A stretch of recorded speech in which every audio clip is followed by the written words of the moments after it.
Good morning, grade 11, and this is your discussion for Module 9, which is Persons and Careers. That is chapter 14 in our book. Okay? So, bago ko simulan yung discussion nitong module na to, no, gusto ko lang din kayong i-set up muna sa senior high school before tayo mag-jump doon sa page 168, which is Career and Personal Development. No? So, bago ko i-discuss yon, tingnan muna natin yung situation nyo ngayon, which is bago lang kayo sa senior high school department. Actually, gusto ko lang dapat umpisa pa lang na sa orientation nyo dun sa video, nasabi ko na to, pero for sure naman hindi lahat ay nagets yun. No? Yung question na bakit kailangan naming dumaan sa senior high school, kasi noon naman walang senior high, successful naman yung mga tao, bakit ngayon merong senior high? Okay? So ito palagi yung simpleng explanation na binibigay ko dun sa mga students na nagtataka, nagwo-wonder pa rin kung bakit kailangan pa nila ng additional 2 years sa high school. Okay? So a simple explanation really ay para makita nyo talaga kung saan kayo, kung saang course, saan yung mga strength and weaknesses ninyo.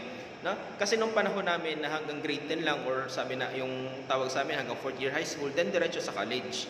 Dahil wala nga kaming senior high, wala kaming mga strand, hindi namin alam kung ano kung saan kami talaga magaling, no? Strength and weaknesses. Halimbawa sa akin, twice ako nakapag-shift kasi nga hindi ko, nung nasa high school ako dito sa SAA, dahil walang senior high, hindi ko alam na meron pala akong skills when it comes to teaching, kasi below average, or sabihin natin average lang naman ako nung high school tamang hindi ako competitive sa academics. Lumalaban ako sa extracurricular, pero hindi ako lumalaban talaga sa academics. Pero hindi naman ako sabihin natin below average.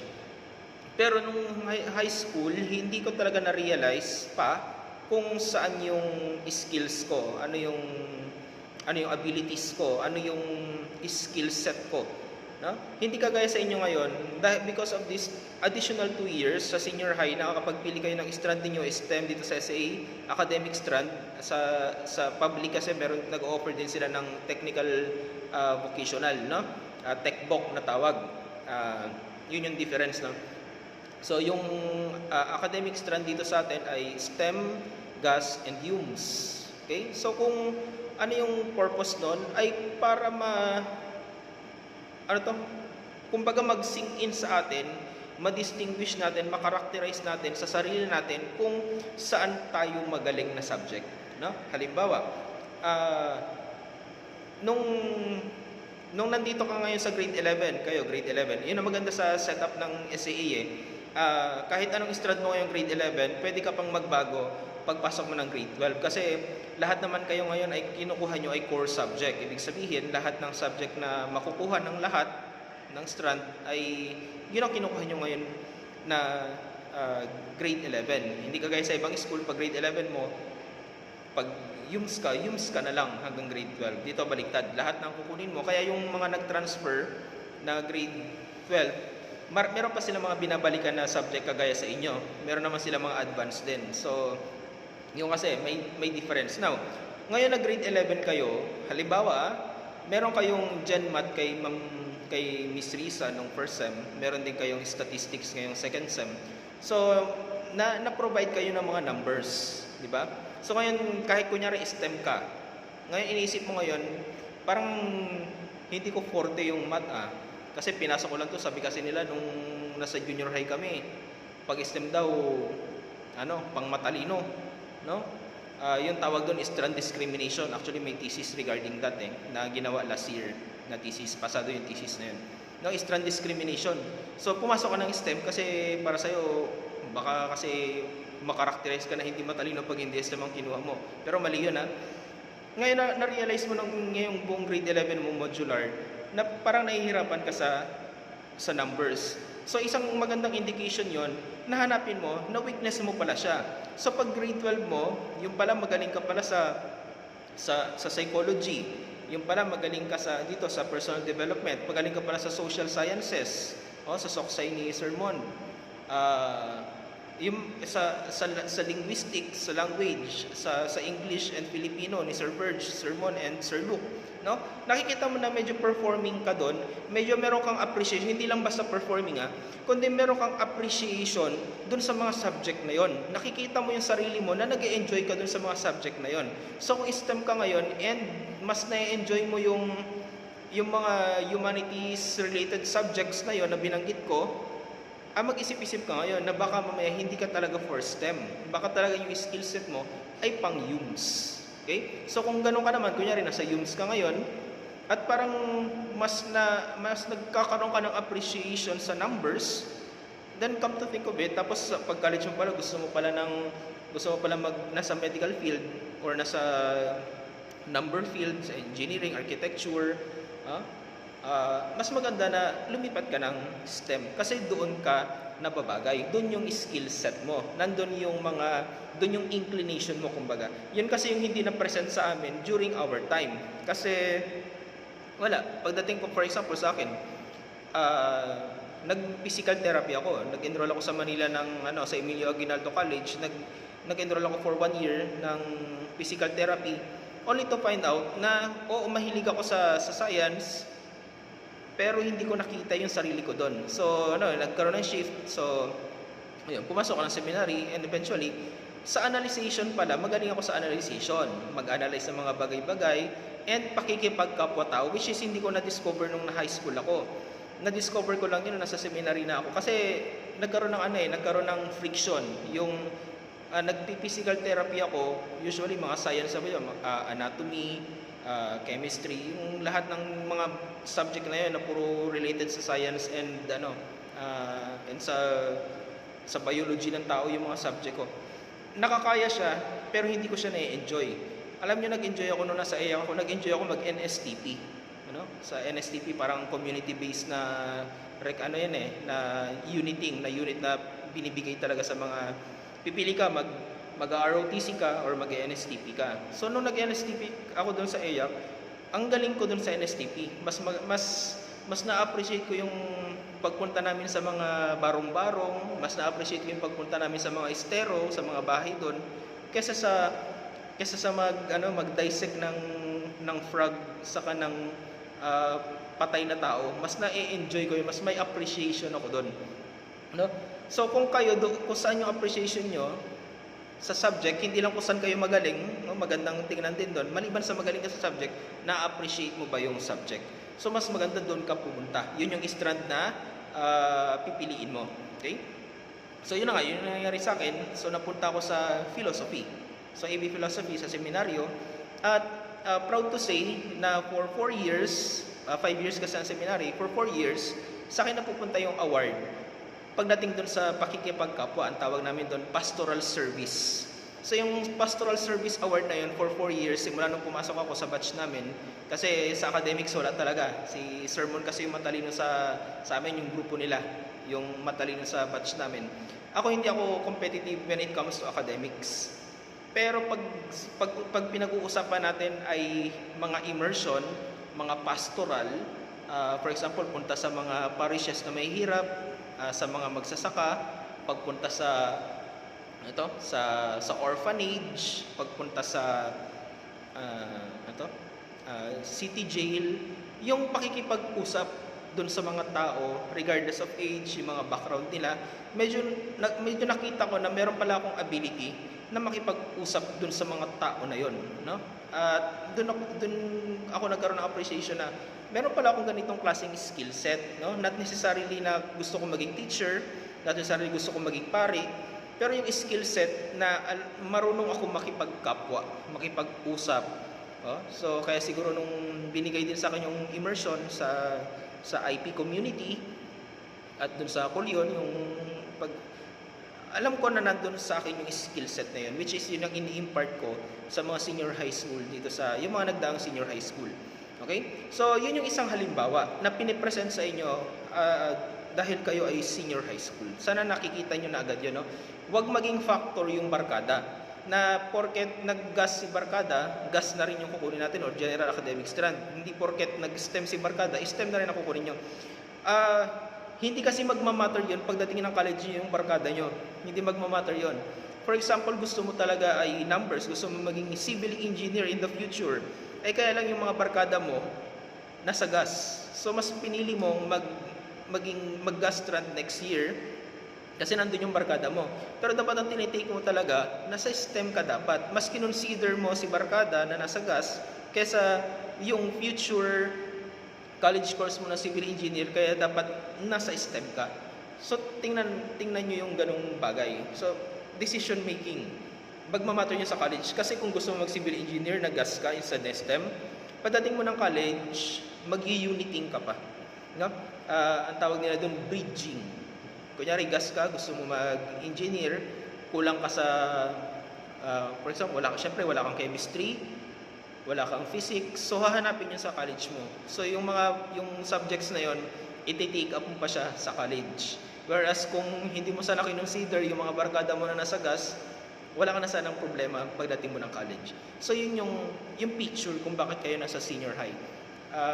Nape-present kayo, pinipresent para sa inyo, namin mga teachers ng senior high, pinipresent namin sa inyo yung iba't ibang subject, and bahala kayo kung saan yung na-appreciate yung subject, at magde-determine yon kung anong career, anong course ang kukunin nyo pagdating sa college. No? Hindi waste yung 2 years na yon. Kasi sa amin, panahon namin, nag-waste din kami ng 2 years, kaka-shift. Kasi hindi namin na-recognize agad, na-appreciate agad kung ano yung skill set namin. So yung sa inyo ngayon, pasalamat kayo, meron kayong another 2 years na hindi na masasayang yung pag-shift nyo sa college na 2 years ka na sa accounting. Ay, ayoko pala ng accounting, gusto ko pala maging lawyer. No? So yun, isa rin yun, ano? Kung sa isip mo ay maging psychologist, social worker, teacher, at maging lawyer, so hindi ka dapat sa STEM, hindi ka dapat sa GAS, dapat ikaw ay nasa humanities and social sciences, no? Nasa HUMS ka. Pero kung gusto mo naman maging nasa medical field, maging doktor, maging nurse, medtech, radtech, or dito sa atin kasi walang ABM, so kung gusto mo maging engineer, so dapat nasa STEM ka. Architecture, dapat nasa STEM ka. Only if undecided ka pa kung ano yung kukunin mong course, competitive din naman ang GAS strand natin dito sa SA, yung General Academic Strand. Kaya nga general, ibig sabihin, combination siya ng numbers, combination din siya ng social sciences. No? Yun nga lang, ang problema mo, pag kunyari, UMS na, available naman dito, hindi mo kinuha, magkakaroon ka ng problema sa pag-college mo. Okay, so yun yung mga considerations. Now, let's proceed now dito sa career and personal development. Particularly yung dinidiscuss ng book dito ay si August Turak, author of the book Business Secrets of the Trappist Monks. Ito. Yung may question kasi dito, nasa page 168 ako. Question is, what do you do for personal development? Bakit mo ginagawa yung personal development? Bakit mo ini-improve ang sarili mo? No? So, from module 1 ng second semester nyo sa personal development sa akin, palaging yun yung tanong, paano natin i-develop? So, una nga, tinitingnan natin yung strengths and weaknesses natin. Meron din tayong mga personality theories, no? Personality types. So, isa na yun na pag na-identify mo kasi yung sarili mo, kung saan man doon, nagkakaroon ka ngayon ng idea, ng appreciation sa sarili mo. Okay, nag-start ka ng i-identify yung sarili mo kung saan ka. Then factor pa yung module 8 natin, naging factor dun din na may heredity, meron akong model, meron akong influences, not just environment, pero yung parents ko mismo, yung mga namana ko sa kanila, yung mga nag-serve sila as role model sa akin. So nakatulong din yon. Now, dumadating ka ngayon dun sa proseso na nagsisimula ka ng makilala yung sarili mo, at kapag kilala mo yung sarili mo, yung personal development, na-develop mo na yung sarili mo. Hindi yung, pag sinabi natin personal development, hindi lang siya basta grooming. Kasi yung grooming na sinasabi nyo, personality development yon, no? Ito personal development within to within. Yung binabanggit nyo na tinuturo siguro sa college, pero personality development na yon. Yun na yung pinapagsuot kayo ng mga tuxedo, no? Mga di kurbata, yun, personality development yun. Grooming yung tawag doon, proper etiquette, doon yung tinuturo. Yung subject ko po, more on within the person. yung sa kaibuturan ng tao yung tinuturo, hindi lang yung basta basta pananamit, no? Basta grooming, hindi. So yun. Nare-realize mo kung pag nare-recognize mo, nare-realize mo, na-assess mo yung sarili mo kung sino ka talaga, yung influences mo, then nagkakaroon ka ngayon ng idea kung saan ka nababagay in the future. Lalo na, di ba, yun yung struggle nyo ngayon nasa adolescence kayo, hindi nyo alam kung ano yung kukunin yung course kasi hindi nyo pa alam kung ano yung skill set ninyo. So, sana doon sa mga previous modules natin, may na-realize na rin kayo doon kung saan yung skill set nyo. Hindi ko alam kung ano yung particular module na pinagawa ko kayo ng isulat nyo yung strength and weaknesses ninyo. Ngayon dito sa module na to, alam ko may pinagawa akong activity, ganun din. Titingnan nyo rin yung mga strength ninyo, i-consider nyo yun. Hindi ko alam kung parang number 1 yata o number 2 na learning activity yun. Okay? So, balikan natin si Augusto Rock. So, what do you do for personal development? The reason I find this question, that personal development is something we do in order to get success. No? Sabi niya, mali yun. Dito sa kabila, no? Meron siyang binanggit na shifting. Saan yung shifting na yun? Sinishift natin yung however, as Turak proposed to create a mind shift in our understanding of personal growth. No? Para sa atin, i-improve ko yung sarili ko para maging successful ako. No? Gagalingan ko sa lahat ng aspeto, finance, intelligence, spiritual, human formation ko. Kailangan ma-attain ko lahat ito para maging successful ako. Pero sabi ni Augusto Rock dito sa atin, yung naka-highlight dito sa page 169, personal development is not a tool for reaching bigger goal or for reaching success. Hindi yan tool, yung personal development, pag na-improve mo yung sarili mo, na maging capable ka, and yung ma-actualize mo lahat ng capabilities mo, hindi yung tool para maging successful ka. Actually, ang sabi ni Augusto Rock, becoming a complete human being is already the biggest and most noble goal you can aspire. No? Hindi siya tool para maging yun na yun. No? Yung ma-develop mo yung sarili mo, maging holistic person ka, success na yun. Dito na papasok yung kung ano yung passion mo, sundin mo, then success will follow. Kasi nando na yung heart, no? Gusto mo yung ginagawa mo, nagiging ikaw, nagiging natural na ikaw yung ginagawa mo. Hindi yung kailangan mong magbihis ng ibang anyo para lang ma-provide yung need ng career na yon. No? Yun yung sinasabi ni Augusto Rock sa atin. So again, sabi ni Augusto Rock, na magkaroon tayo ng mind shift na kapag, for example, next paragraph dun sa 169, often, when we speak of being productive, ang pumapasok daw agad sa isip natin ay work and occupation. No? Being productive, ibig sabihin may silbi sa mundo. Work and occupation agad. Na nakiisip natin na kapag wala tayong work, occupation, which is equivalent to wage and salary, na kapag wala tayong mga bagay na hindi tayo productive. So sabi ni Augusto Rock dito sa libro natin, dapat magkaroon tayo ng mind shift. Or baguhin natin yung mindset natin na kapag sinabing wage and wage earning or salary, hindi agad-agad work and occupation yung ibig sabihin nun. Ang magbibigay nun sa atin. Kundi, in our understanding of personal growth, he speaks of more of a vocation. Ano yung vocation po? Tingnan natin work or salary, work and occupation, tapos sabi niya, palitan natin yon, palitan natin ng vocation. No? Anong pinagkaiba nun? So what is vocation? Is about doing what you love to do and apply all your knowledge, inherent skills, yung nasa inyo na, inherent skills and personal traits to fulfill your life goals. Diba? Napakaganda. Kaya lang, yung ribat agad dito sa akin, kapag itong present ko sa inyo, ang daling sabihin niya, sir, ako may passion ko. Ako, alam ko yung passion ko, sir. Alam ko yung inherent, alam ko yung vocation ko. Gusto kong maging designer. No? Sabihin natin, gusto kong maging fashion designer. Pero sir, kahit yun ang gawin ko, hindi. Immediately, pag college ko, kailangan kong tumulong sa aking mga magulang, kailangan kong magpaaral ng aking mga kapatid kasi ako sarang breadwinner. Okay? So, alam ko, sasabihin nyo yan. Alam ko, pag narinig nyo to, yun agad din yung tatakbo sa isip ninyo. Napaka-noble ng gustong mangyari ni Augusto Rock, pero hindi siya realistic. Sige, tingnan natin mamaya. Okay? So, yun dapat magkaroon ng mind shift. Halimbawa, sa akin, kung nagkataon, pumasok ako ng physical therapy kasi nung time na yon, in demand yung PT sa ibang bansa. And hindi ko na na-realize na meron pala akong vocation. And that vocation is to educate. Kasi yung thesis ko mismo, hindi ko na-realize, is about education. No? At hindi ko rin na-realize na yung pagpunta ko pala sa mga communities nung nasa seminaryo pa ako, yung pakikipagsalumuha, pakikipagkapwa, hindi ko na-realize na education pala yung ginagawa ko.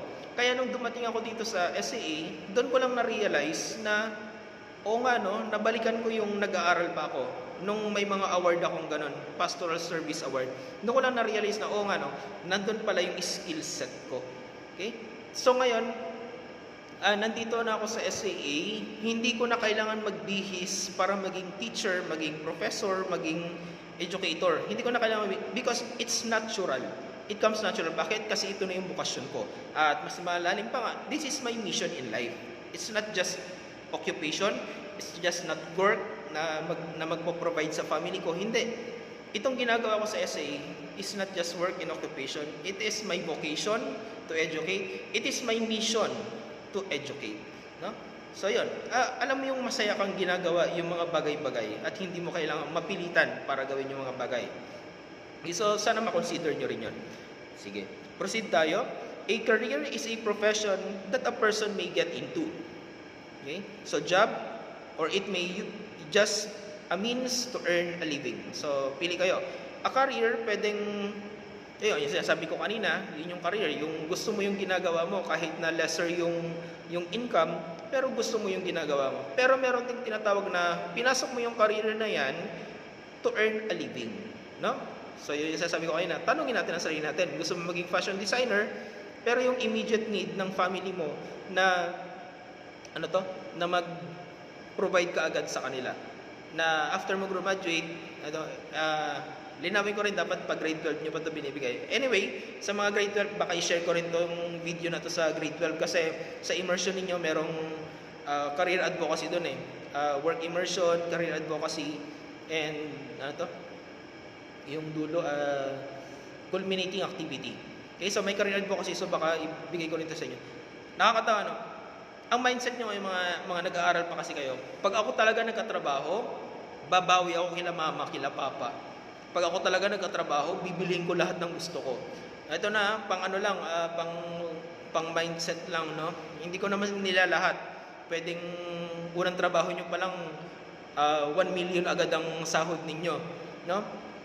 Pero in reality talaga, kahit na nurse, kahit na doktor, na magkano lang yung sahod mo. Na? Ang pinakaunang trabaho mo, parang feeling mo, kaya mo nang bilhin ang buong mundo. No? Sige unang sahod ko, ako magbabayad ng kuryente, tubig, upa sa bahay. Ako nang bibili ng ulam, ako na magpo-provide ng grocery. Then yung unang sahod mo, 4,500, 6,000, 8,000, unang taon, unang experience mo sa trabaho. Pwedeng yun agad ang Okay? So yun pinasok ko yun kasi yun sa atin, minsan yun ang pinipili nating career kasi to earn agad a living, magkapera agad. Yung sabi nga dito, for example, yung gusto mong maging fashion designer pero ang mindset ng parents mo kailangan mong kumita agad, so mag-nursing ka. Yung mga panahon ng mga at least a decade ago or at least early 2000, hindi pa kayo pinapanganak, sobrang in demand talaga sa ibang bansa ng nursing. So yung mga estudyante noon, yung mga nagka-college noon, instead na kunin nila mga singer, mga dancer, gusto na meron silang mga talent na gano'n. Pero mas pinipili ng parents nila or nila mismo na maging nurse kasi in demand. Ikaw ba naman 200,000 to 400,000 a month? Hindi mo ba kukunin yun? So yun naging in demand. Yun na yung sinasabi nating career. Pero merong pasubalit dito sa 1, 2, 3, sa 4th paragraph sa 169, ano? While careers can change through time, and this has been proven even so often. So, kahit anong career ang pasukin mo, pag college, engineering, tapos magsi-civil engineer ka, magtatrabaho ka sa firm, pero alam naman natin na yung career nagbabago, no? Halimbawa sa akin, kung hindi ako nagkakamali, naka-5 palit na ako ng trabaho. Dito ako nagtagal na trabaho talaga sa SAA. So kayo ganun din. Pwedeng yung unang trabaho nyo ay pwedeng 6 months lang kayo dyan, no? Hindi natin masasabi. Mamaya merong mga inputs yung libro sa atin kung paano yung mangyayari sa atin. Okay? Vocations are more consistent even in different situations. So, kino-compare na ni Book si career at si vocation. Si career, pwedeng magbago. Halimbawa, engineer ako. So, sa pagiging engineer, pwedeng maging civil engineer ako, pwede ako maging contractor, pwede ako magturo pa rin as an engineer sa college. So, civil engineer ako, magtuturo ako ng civil engineering courses sa college. Pwede rin ako maging contractor, pwede rin ako maging empleyado ng DPWH. So, yun yung ibig sabihin na yung career mo, iba-iba yung pwede mong maging trabaho. Pero sabi niya, pag bokasyon ang pinag-usapan natin, when it comes to vocation, are more consistent even in different situations. Ngayon, kung bokasyon yung pinairal mo, yung gusto mo. So, by definition ulit, vocation is about doing what you love to do and employing all your knowledge. No?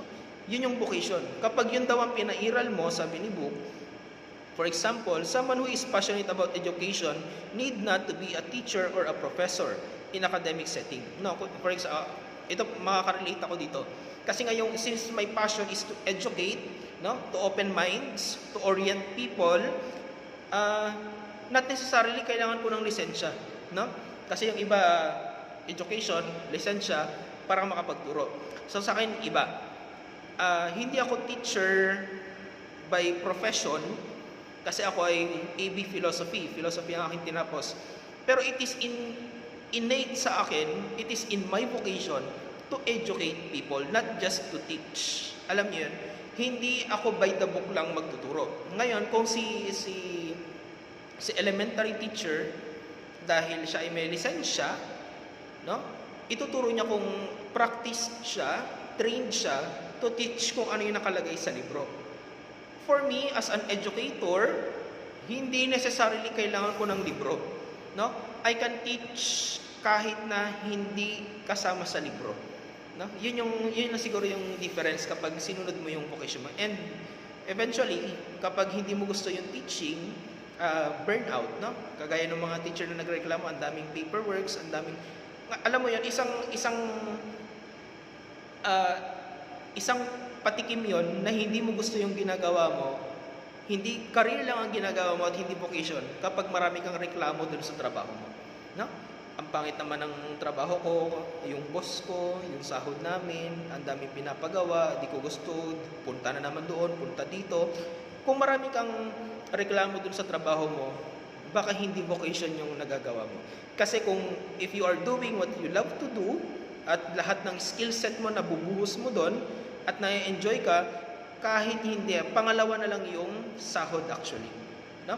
So yun yung hindi rin, siguro, hindi ko alam kung may impart sa inyo ng parents nyo yan, pero by experience ko din, yun talaga yung meron. No? Sa vocation kasi, pag pinairal natin ang vocation, hindi na iiral yung pera.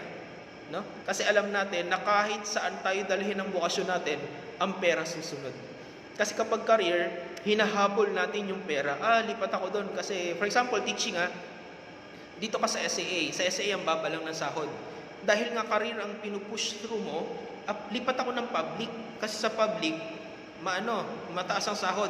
Ngayon na nasa public ka na, kailangan ko pala lang kailangan ko mag-uniting. No? Kailangan kong magkaroon ng MA, ng masteral, kailangan kong may tawag sila diyan, yung parang magpapaangat sila ng status nila as a teacher, no? Kasi nga mas mataas ang status mo as a teacher, mas mataas ang sahod mo. Yun ang sinasabi natin na hirap ka na, pagod ka na magturo, pagod ka na mag-aral, para lang makuha yung sahod. Then nagkakaroon ng burnout. Pag sinabi nating burnout, yung napapagod na parang walang kwenta, tapos tinatamad na siyang gawin tuloy yung trabaho niya. Whereas kapag vocation yung pinairal mo, halimbawa sa akin very na lang to, sa akin na lang, hindi ko kailangan na maghabulin yung mga yon para tumaas ang sahod ko. Kasi ako naniniwala ko sa ability ko, kahit na ito lang yung sahod ko, darating at darating yung pera. Sabihin natin. Kasi meron naman ako mga retreats, meron ako mga recollection na pinupuntahan. No? Nagkakaroon ako ng talks sa ibang lugar. At hindi ko kailangan, kasi nagbibigay naman sila yung sabi nating talent fee. No? Kala nyo yung mga singer lang at mga dancer may talent fee. No? Ako yung pagiging speaker ko sa mga retreats, recollection, and mga colloquium, no? Meron din namang talent fee yun. So, basta ang main point ko, guys, hindi nyo kailangan, advice lang, no? Hindi nyo kailangan, not necessarily, kailangan mong i-chase yung career. Kasi kung vocation yung paiiralin mo, yung dream or yung fortune na yung mag-chase sa'yo, susunod sa'yo yan. Kasi hindi mo na kailangan mag-exert ng effort. Sariling, ikaw na yun yung tinatrabaho. Bakit kailangan ko ba mag-exert ng effort? Okay? So yun. Next natin ay career selection among Filipinos. So, sinamarize ko na lang siya, no? Ang career choice natin bilang mga Pilipino, lahat naman kayo nandito kayo sa point na to. Kaya actually yung iba sa atin nahihirapang pumili ng course, hindi dahil sa pera minsan Kasi di natin alam kung paano natin i-please yung parents natin. Kasi ang parents natin, hinahanap agad title, diploma. So ang course talaga na preferred natin lahat ay yung course na magbibigay sa atin ng diploma. No? Yung mga pangalan sa unahan, doctor, attorney, yan, yung mga ganyan. Mister, tapos may PhD sa dulo. So yun yung hinahabol natin na course, sana dapat merong ganon. Okay? So next is yung career selection among Filipinos ay good paying jobs. Ngayon marami na yung mga call center, kaya iba galing abroad, pagdating dito call center, no? Yung iba graduate ng nursing, call center. Kasi nga ang isang preference natin among Filipinos ay ano yung trabaho na maraming or malaking sahod. Yun yung prefer natin. And lastly, yun yung sa librong nakikita nyo minsan, yung 21st century skills. No? Ano yung meron doon? Yun yung tech book. No? Kailangan ng skills, yung sa technical vocational strand, yung carpentry, hairstyling, may ganun yata, baking, yung mga ganung bagay. So, skill set din yun. Plumbing, electrical, yung mga ganung bagay. So, ino-offer na rin kasi yun sa mga Filipino. Kasi nga, in demand din yan sa ibang bansa. For example, electrician. No? Yung mga ngayon, yung mga mason, yung mga sa construction, very in demand yan sa Middle East, yung mga ganung skills. So, career selection din yun ng mga Filipino kasi nga, magbibigay din yun ng malaking sahod. No? Pero syempre, tingnan natin, nasa pandemya tayo ngayon.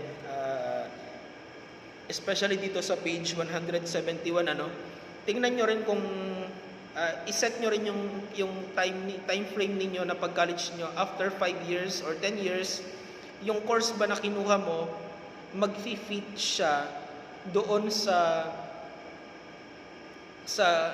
nagre-recover pa lang na economy ng buong mundo from the pandemic time. No? Halimbawa, gusto mo maging flight attendant, gusto mo mag-HRM kasi gusto mo maging manager ng hotel, gusto mo rin mag-tourism para maging flight attendant or para sa tourism industry. Now, ang question, dahil nga pandemic time tayo ngayon, nasan ba dito yun? Tingnan natin. Humanities. Wala, hindi ko siya makita. No? Basta yun nasa tourism industry. Now, kung sa tingin mo yung course na kukunin mo sa college ay may kinalaman sa tourism industry, tingnan mo kung magkakaroon ka ng available na trabaho after 5 years na yung economy ay nagre-recover pa lang, hindi lang sa Pilipinas, kundi sa buong mundo. So, isang consideration yon, no, sa pagpili ng course or ng vocation na gusto nating kunin. Kasi yun nga, bilang Pilipino, ang ina-achieve na talaga natin, una, titulo, yung diploma, pangalawa yung pangalawa yung salary, kung magkano. Okay? Pero again, babalik ko kayo doon, mas mahalaga, mas importante, mas maganda sana kung vocation yung paiiralin natin. Kasi yung dream natin, i-chase tayo kapag vocation yung pinairal natin. No, kung saan ka magaling, ano yung abilities mo, gusto mo yung ginagawa mo, mas maganda yon, no? Mas maganda yun ang pinanggalingan mo. Pero again, sasabihin nyo palagi sa akin, hindi sir yung parents ko, no? Yung parents ko kasi. Okay? Doon tayo pupunta mamaya sa internal factors affecting one's choices. Pero puntahan ko muna itong career development theories, no? Ano lang naman to apat, no? Ano yung mga career development theories? There are 4 popular career development theories often quoted and used in career counseling. So sa career counseling, pag magpapa-counsel kayo kung anong course ang kukunin nyo, ito yung mga pine-present sa inyong mga theories or test, no? Para makapag-decide kayo kung anong course ang kukunin ninyo. So number 1 is yung trait and factor theory. So may mga exam to, may mga online exam to. Si Ma'am Pinky, hindi ko alam kung meron ito si Ma'am Pinky, baka meron din siya, na yung skill set mo, parang meron kang sasagutan doon, yung mga skill set mo na yon, i-compare kung anong job ka pwede. For example, magaling ka sa relations, no? Public relations. So kung makikita doon sa mga questions na yon na mataas yung mark mo sa mga public relations, so ilalagay ka sa mga jobs which is social worker, sa psychology, pagiging police, no? Yung mga ganong bagay. So yun yung sa trait and factor theory. Yung skill set mo ima-match sa job description ng trabaho, no? So titingnan natin, maganda tingnan nyo na rin kung gusto nyo maging teacher. Halimbawa, tingnan nyo yung job description as teacher. Lesson plan, ano ba mga nakikita kong ginagawa ng mga katrabaho ko. Lesson plan, class record, magde-demo ka, tapos uniting kasi aral ka lang daw ng aral para tumaas ang sahod. Now, tingnan mo yung skill set mo. Bilang ngayon pa lang, tingnan mo, kakayanin mo ba yung mga bagay na yun, no? Kailangan mong i-match. Okay? Number 2, personality, type, work, environment, congruence theory. Ito maganda rin. Natingnan natin kung yung 6 personality types that match the same 6 environments. Pag-usapan natin yung 6 environments kung magmamatch kayo. Na doon sa midterm na mga modules nyo, karamihan ng discussion doon is discovering what kind of personality yung meron ka. Ngayon, tingnan nyo kung saan kayong environment ng work mag-fit. Okay? Number 1, realistic environment. Okay? Working with hands and tools. Ito na yung sa TechVoc. So, mas magaling ka, mas creative ka kapag realistic, talagang manual. Electrician, baking, no? Pwede ka anong course, culinary, no? Yan yung mga bagay na yun. Mas gusto mo na hands-on yung ginagawa mo, not more on utak pero hands-on. So yun yung sa realistic. Tingnan mo kung pasok yung personality mo doon. Next is investigative. Usually conduct scientific investigations. Okay? So ito na yung pagiging researcher, pwedeng sa communication, sa mass communication, pwedeng pumasok kayo dito sa investigative, no? Mass communication kasi it involves research kapag mass communication yung pinasok nyo. Okay? Artistic, engage in creative form. So kung gusto niyo bang mag-aral sa nakuning course ay sa music, no? Or sa physical education, actually major in physical education kung ganito kayo artistic. Okay?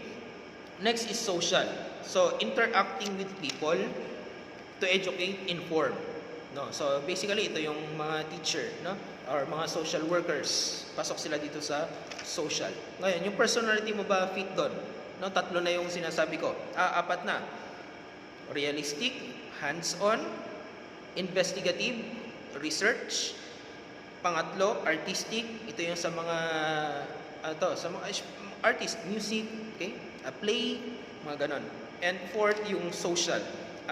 Gusto mo ba mag-educate? Gusto mong mag-put in order, mag-organize ng mga tao, mag-organize ng mga event, no? So, tingnan natin yun. And yung panglima, enterprising. So, pasok dito yung mga business-minded. Yung skill set mo ba pang business-minded? Ibig sabihin, using verbal and persuasive skill to engage people. So, pasok ka dito kung nasa business ka, gusto mong pumasok sa real estate, no? Gusto mong magbenta ng mga ari-arian, bangko, no? Gusto mong mag-invest yung tao sa bangko. So, pasok ka dito sa enterprising. Ngayon, tingnan mo, nandun ba yung skill set mo? And pang-anim, conventional. Ano yung conventional? Enjoys order, structured environment. So, anong ibig sabihin nun, sir? Ito yung yung skill set mo ba, gusto mo everyday, routinary, yung nangyayari sa'yo. Gigising ng 6, papasok ng 8, magla-lunch ng 12, no? Tapos yung trabaho mo, ganun lang din. May dumating na letter, tanggap ka, pirma, balik. Incoming, outgoing, yung mga nangyayari sa'yo. Routine. Ano pa ba yung mga routine na trabaho? Sa pagtuturo, ganoon din, routine. Araw-araw kailangan mo pumasok, araw-araw kailangan mo magturo. No?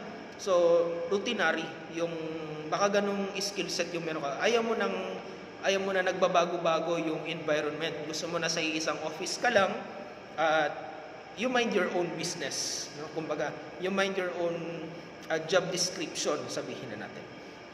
Okay?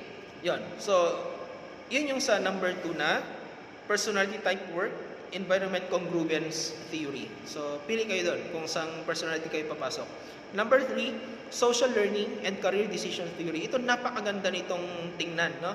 Ang pinaka ko dito, yung theory of self-efficacy. Yung sa bandang dulo dyan, tingnan nyo yung example. Self-efficacy, ibig sabihin, isuot mo yung magiging trabaho mo. Ang example dito, pilot. So magtanong ka dun sa mga naging pilot, ganito na lang, magiging seaman, gusto mo maging seaman. Tanungin mo yung mga seaman, baka meron kang uncle, baka meron kang mga pinsan na seaman. So tanungin mo sila kung ano yung pakiramdam ng pagiging seaman. Self-efficacy, ibig sabihin sinisituate mo na yung sarili mo dun sa trabaho or course na gusto mo. Na? So ano ba yung mga usual course dito sa atin? Mga accountancy, nursing, medtech, yung sa navigation, sa pagsisiman, no? Basta yung course na sa pagsisiman. Kalimutan ko na yung tawag doon sa course na yun. Okay? Criminology. So kung gusto mo maging doon, magtanong ka sa mga kilala mo. Yun yung una, magtanong. Ang pangalawa niya dito, una ay imagine yourself. So imagine yourself na isipin mo, suot mo yung uniform ng trabahong gusto mo or course na gusto mo.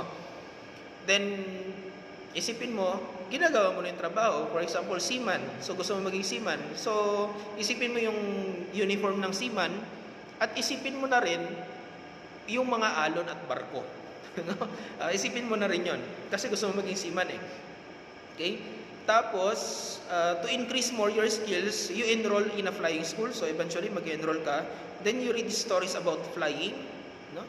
So, yung mga bagay na yun, ibig sabihin lang nito, sa theory of self-efficacy, situate yourself doon sa course or sa career, sa vocation na yon. And try to ask yourself kung kakayanin mo ba, kung fit ba sa'yo yung career or vocation na yon. Okay? Pang-apat, developmental or the lifespan of life space theory. So, meron ditong 1, 2, 3, 4, no, na process para who based the theory that people usually change careers during specific life stages. So, paki-consider din to. Kasi, for example, sa edad nyo ngayon, nasa stage kayo ng exploration. Kaya nahihirapan kayo mag-decide kung anong course kasi nasa stage pa lang kayo ng exploration. So, para hindi kayo mahirapan sa stage of exploration, balikan nyo yung number 1, number 2, and number 3 na mga theories para hindi kayo mahirapan sa exploration. Tanungin nyo yung sarili nyo. I-consider nyo yung 1, 2, and 3 na yon. Okay? So that's exploration. Now, at the next stage will be establishment. No? May growth pa pala muna. Then exploration, then establishment. From mid-20s to, ito na may mga trabaho na kayo nito. Ito na yung establishment, parang gusto mo na lumagay sa tahimik, sabihin natin. Parang nakikita mo na kung saan ka magaling. Kasi sa edad nyo ngayon, yun nga, nasa exploration, nasa growth pa kayo. Pag-start nyo ng college, nag-explore na kayo, in-explore nyo na kung saan yung skill set ko. Kasi nga, meron na kayong tinatawag dyan na experience, no? Job experience, no? Kasi yung kalamihang tinatrabaho, kaya nga ako nag-a-apply kasi gusto ko magkaroon ng experience sa trabaho. Pero ang requirement ng trabaho, dapat may experience ka na. So, minsan magulo rin talaga yung human resources ng ibang kumpanya. Naghahanap sila ng mga may experience na, kaya ka nga naghahanap ng trabaho para magka-experience. Okay? So, yon. And establishment yung sunod, ito na yung nakikita mo na kung saan ka For example, sa akin, by the age of 29, 28. So, saka ko lang na-realize kung kasi nandun ako sa stage ng establishment nung time na yun, 28, 29. Doon ko nakita na, okay, ito pala yung vocation or career na para sa akin, na fit sa akin. So, kung ngayon nahihirapan kayo, so isipin nyo na lang yung mga magulang ninyo, kagaya sa akin, nahihirapan din during that time, no? Ayun nga lang, maswerte kayo ngayon, meron kayong guidance, meron kayong alalay, para hindi kayo ma-stress, ma-depress sa pag-iisip regarding your college. Next is the decline. From mid-60s to old age. Ayan na, decline. Hindi mo na iniisip ngayon yung pera. Ang iniisip mo na ngayon, paano magiging stable. Paano mo na imi-meet yung iyong kamatayan. Sa mga edad ngayon, paano tayo yumaman? Dadating kayo sa edad na iisipin ninyo na kailan kaya ako mamamatay. No? Ngayon sa inyo, nasisip nyo ngayon, paano kaya ako yayaman? Then darating naman sa time, kailan kaya ako mamamatay? Okay? So yun yung dun sa number 4. Okay. So sige, tapos na tayo doon. Now, ito na yung pinaka maganda sa lahat. Tingnan natin yung mga factors. Ito yung mga nagpapahirap, both yung internal factors na ito ay both negative and positive internal factors na nakaka-affect sa mga career choices ninyo. No? So, makinig kayo dito sa part na to. Again, hindi ako makakapagbigay ng solution sa inyo after this, pero at least na-discuss ko sa inyo at na-identify ko sa inyo na aminin nyo sa sarili niyo, ito yung mga pinagdadaanan nyo ngayon. Kaya medyo yung iba sa inyo nahihirapan. Yung iba nga sinasabi na hindi ko na lang iniisip, sir, kasi na-stress ako pag iniisip ko kung ano yung course na kukunin ko. Pero sa pamamagitan nitong nitong SHAM na to, ay at least makabawas man lang sa stress ninyo. Okay? So number 1 na factor na nakaka-affect sa pagpili ninyo ay self-concept or self-identity. No? Iniisip nyo kasi sa sarili niyo na if your self-identity is not as solid as it should be, then choosing a career or even a course to take up in college will be difficult. Kaya nga meron kayong personal development ngayon. Kaya nga ini-introduce sa inyo yung iba't ibang kaya nga meron kayong mga projects, kaya meron kayong mga modules, ini-introduce sa inyo. Hindi kayo pinapahirapan ng mga module para pahirapan lang kayo per se. Binibigyan kayo ng mga module para ma-realize nyo sa sarili ninyo kung ano yung nai-enjoy nyo sa hindi. Saan kayo magaling, saan kayo hindi. No? Para nang sa gayon, pagdating nyo sa pagpili ng course, alam nyo, sigurado kayo kung saan. So, yun. Kasi wala tayong self-identity. Okay? For example, you want to become a medical doctor, but then you think that you do not have the perseverance or the intelligence to become one. That self-defeating thought, okay na? That self-defeating thought, yung pinapahina mo yung loob mo, will take you miles away from fulfilling your dreams. Okay? So yung self-concept mo, self-identity mo, kailangan alam mo. No? Hindi ko sinasabing i-improve mo. Dapat alam mo. Ngayon, alam mo sa sarili mo, ito, yung mga atin natin, ano, yung mga kuya natin, ilang beses ko na nakita sa Facebook yung post na to na sa senior high mo, senior high nagpaparealize sa'yo na bobo ka pala. Then, yung mga pag-senior nila, may another caption sila, antayin mo mag-college. No? May mga ganun kasi nung high school, matalino ako. Nung elementary, valedictorian. Nung high school, lumalaban pa. Pagdating ng senior high school, ang bobo-bobo ko na. Sabi nila, antayin mo pag-college. No? So, itong mga to, ito ay mga example ng self-defeating thought. Bakit mo sasabihin sa kapatid mo na antayin mo pag-college? Ano ibig sabihin nun? Nag-i-inflict ka kasi ng fear dun sa tao. Kahit na ang galing-galing ng tao, doon naman, kasi naman yung mga nandun again huwag niyong i-equate ang pagiging bobo sa pagiging tamad. Magkaiba po yun. Hindi porket bumabagsak kayo, ibig sabihin nun bobo kayo. Merong kasi tayong tinatawag na mga matatalino, pero tamad, kaya bumabagsak. Magkaiba yun. Huwag niyong gagawing parehas ang tamad at pagiging bobo. No? Ang karamihan sa college, nandun na kasi yung pressure na mag-isa lang sila sa boarding house, nandun na yung pressure na nahihirapan yung parents nilang paaralin sila, nandun yung pressure ng mga professor, nandun yung pressure na kailangan niya mag-provide na agad, kailangan niya na madaliin ang pag-graduate. Kaya nung nangyayari, bumabagsak. Ano? Pero matalino naman talaga. Pero merong mga factors na kailangan niyang i-consider para maging successful. At yung mga factors na yun mismo, yun din yung mga nagiging factor para siya ay bumagsak. Okay? So, wag ganun. Iwasan natin yung self-defeating thought. Ngayon, kung gusto mo maging doktor, claim it, magiging doktor ako. Hindi yung gusto ko maging doktor, kaya lang si ate nagdoktor, nahirapan.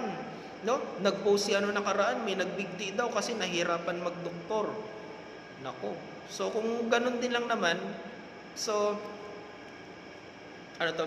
iwasan natin yung mga self-defeating thought na yun. Yun yung point ko. Okay? Number 2, personal preference over parents' choices. So, factor to, na meron kang gusto, pero iba yung gusto ni parents. So, lahat kayo ganun.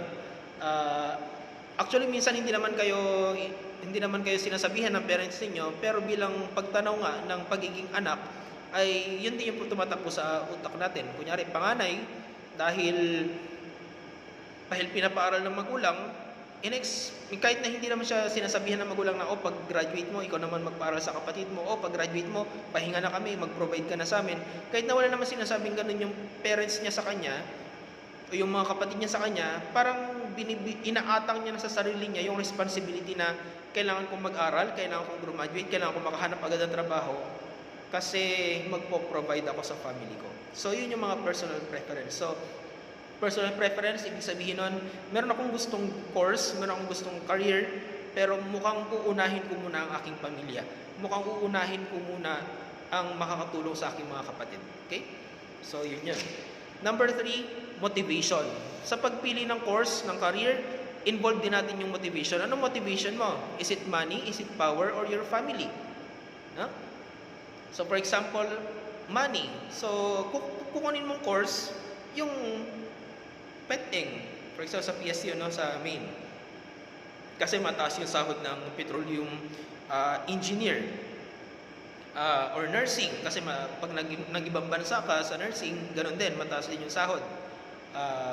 Yung nga lang pagiging doktor, kasi ilang taon yung pagiging doktor, yung tipong doktor ka na, pero yung pre-med okay lang, pero yung magdo-doktor ka na, yun na, maraming stages pa yun. Kaya kung ang yung motivation mo ngayon is really money, so immediately kailangan mo magtrabaho.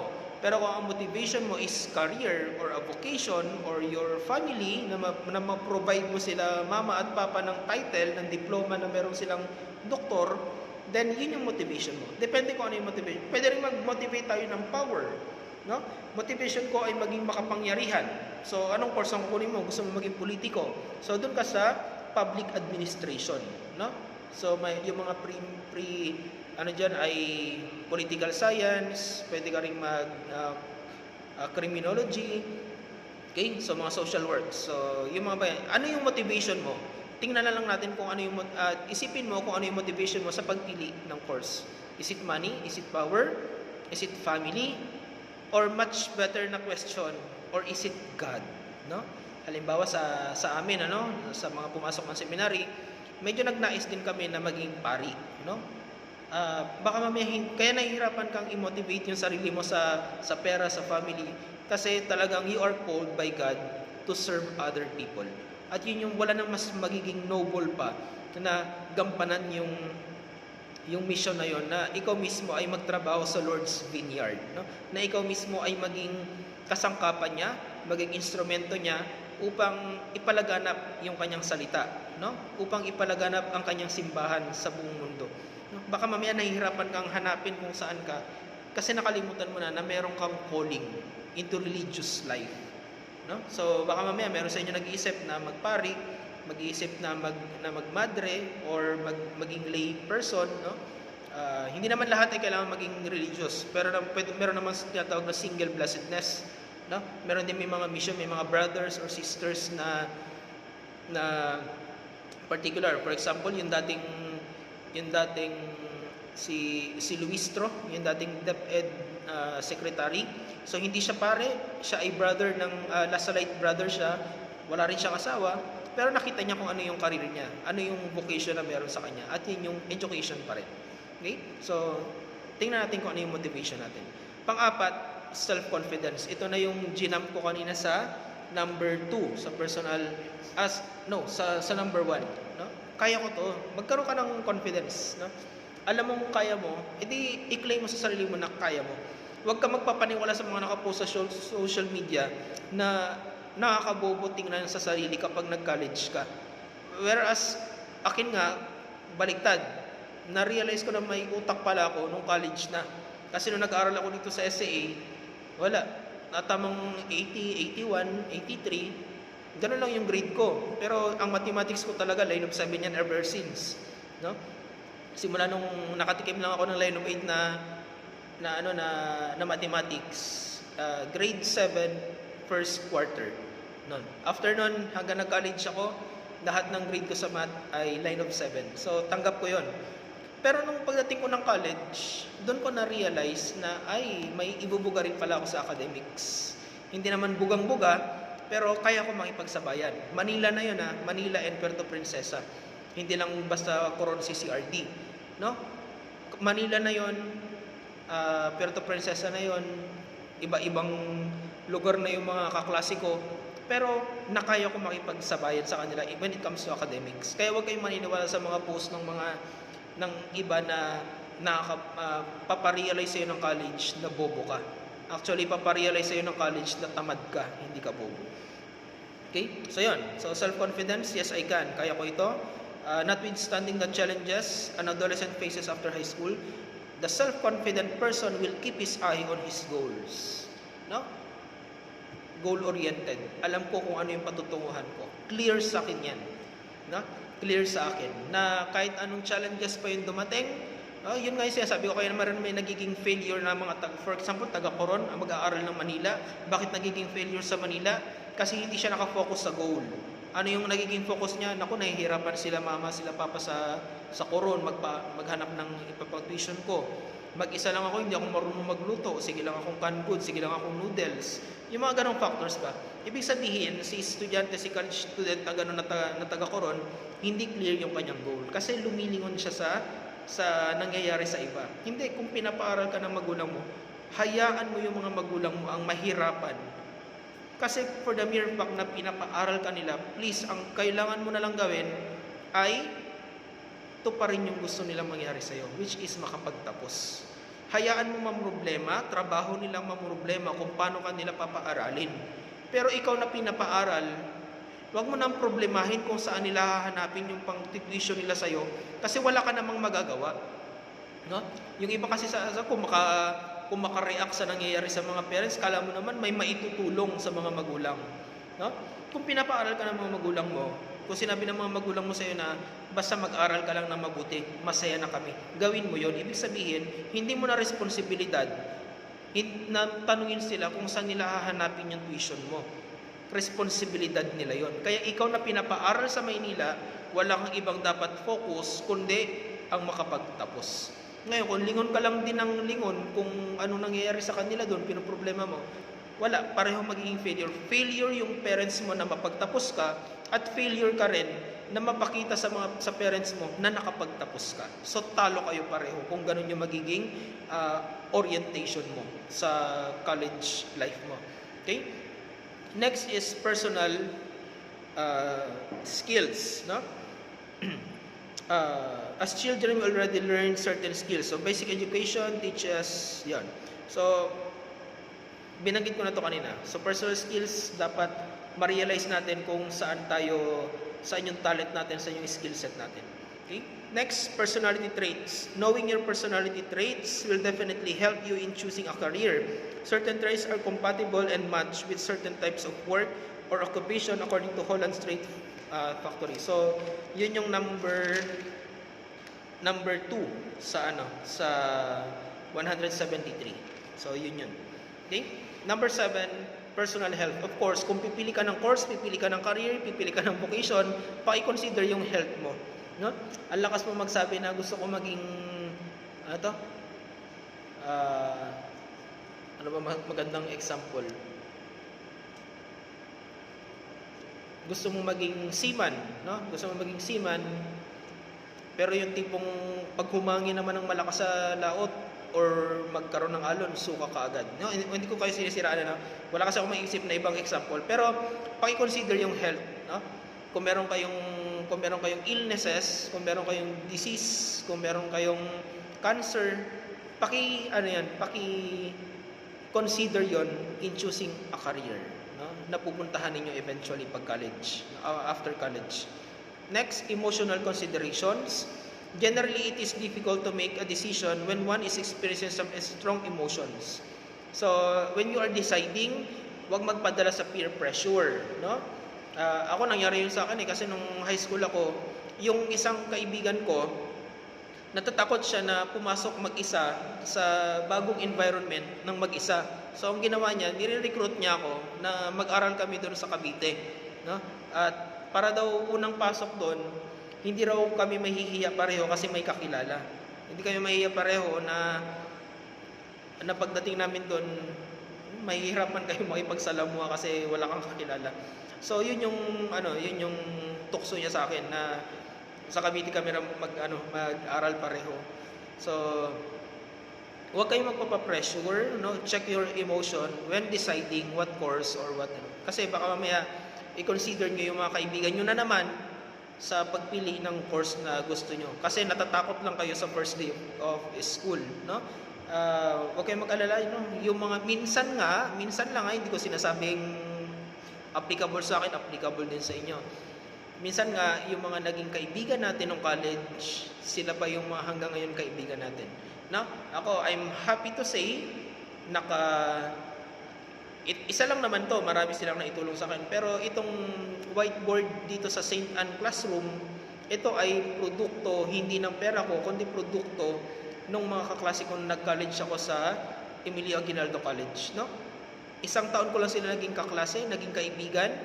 Nurse and doctor na sila ngayon, kasi nga physical therapy yun eh. Nurse at doktor na sila ngayon, pero sila yung nung humingi ako ng tulong sa kanila, sabi ko kailangan ko sa classroom ko ng whiteboard. Sila yung nag-provide nitong mga to, no? Again, yung mga high school friends ko wala na. So, pero yung mga college friends ko, doon pa ako nakakita ng talagang, sabihin natin na kaibigan din talaga, na maaasahan. Kasi nakakatulong, ganun. Gamitan ba sir? Hindi naman, no? Ang point ko is, huwag tayong mangamba na mahihiwalay tayo sa mga high school friends natin when we get to college. Kasi, ang ganda nun eh. Meron kang high school friends, meron ka ring college friends, no? Pero sabi ko nga, akin lang yun. Experience ko yun. Yung experience ko ay hindi necessarily applicable din sa inyo.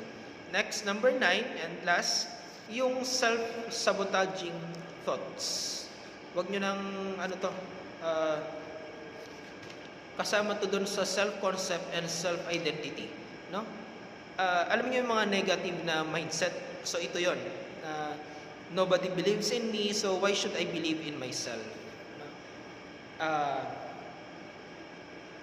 Yung tipo, may mga ganitong estudyante na pinuri mo na sila lahat-lahat, sinabihan mo na magaling ka, matalino ka, kaya mo yan.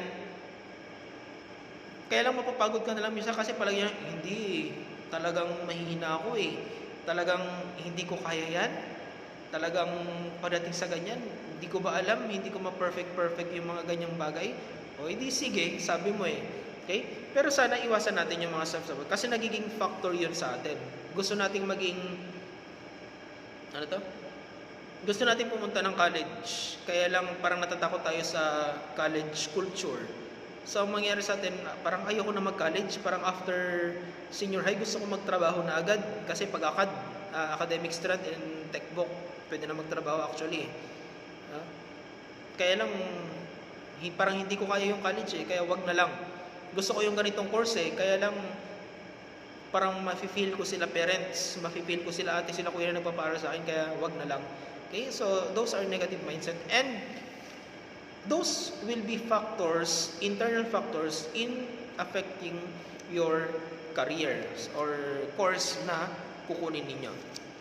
Okay? So sana ma-bear in mind niyo so tapos na 'yon. So sana maisip niyo 'yon, mapagnilayan nyo yung mga factors na yan. Kasi kung di ako nagkakamali, most of you dun sa module 5, tinanong ko kung ano yung stress na nadudulot sa inyo ng choosing career. Ano yung stress na nadudulot? So most of you answered na na-stress talaga at hindi pa nila alam kung ano yung course na kukunin nila. So sana nakatulong yung topic na to sa inyo. Not only to choose your career, but to really reflect kung ano ba talaga yung mga, ganun kasi tayo dapat hindi tayo sugod ng sugod. Minsan, 2 step backward, 1 big step forward. No? So, yung 1 big step forward na yun yung choosing your course. Yung 2 steps backward, ito yung reflection na titingnan natin yung sarili natin, evaluate natin yung sarili natin, i-assess natin yung mga skill set natin, saan tayo magaling, ano yung mga subject na na-appreciate natin. Then pag nakapag-decide ka na doon, then also yung mga factors na yung family factors, yung mga motivation, no? Paki-consider yun lahat.